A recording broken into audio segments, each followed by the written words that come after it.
Hello mga beshi! Number 4 sa aking list ng top 5 things I like about China.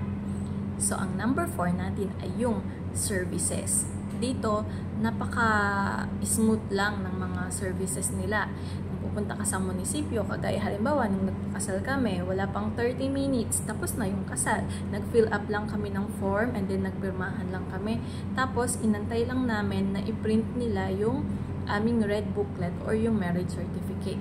So, hindi na kailangan mag-seminar pa, manghingi ng kung ano-anong documents. Ang hiningi lang sa akin nun is yung Senomar ko, single affidavit ko, tsaka yung passport ko. So, yung tatlo lang na yun. Yung sa asawa ko naman, ID lang niya. Diba? Yung yung stepson ko na panganay, nag-renew siya ng kanyang Chinese ID. Wala pa ding 30 minutes. Nagpunta lang kami sa police station, tapos pinicturan lang siya doon.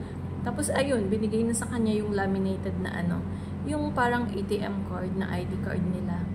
Yun, kasi dito isa lang naman ang ID na ginagamit nila. Yun na lahat. Sa lahat ng transactions, yun lang ginagamit nila. Diba? Napakabilis. Kasi dito ayaw nila ng patumpik-tumpik. Kahit kapag nag-renew ka ng visa, hindi na maraming kuskus balungos or i-submit mo lang yung mga kailangan, 4 na requirements lang naman yun. Tapos, ayun na, babalikan mo na lang kung kailan yung releasing niya or pwede mo rin siyang ipa-deliver.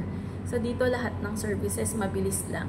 Tsaka, hindi mahal. Mura lang. Yung iba nga, wala pang bayad. Kagaya nung nagpakasal kami, wala namang kaming binayaran sa munisipyo. Basta nag-submit lang kami ng documents. O, diba?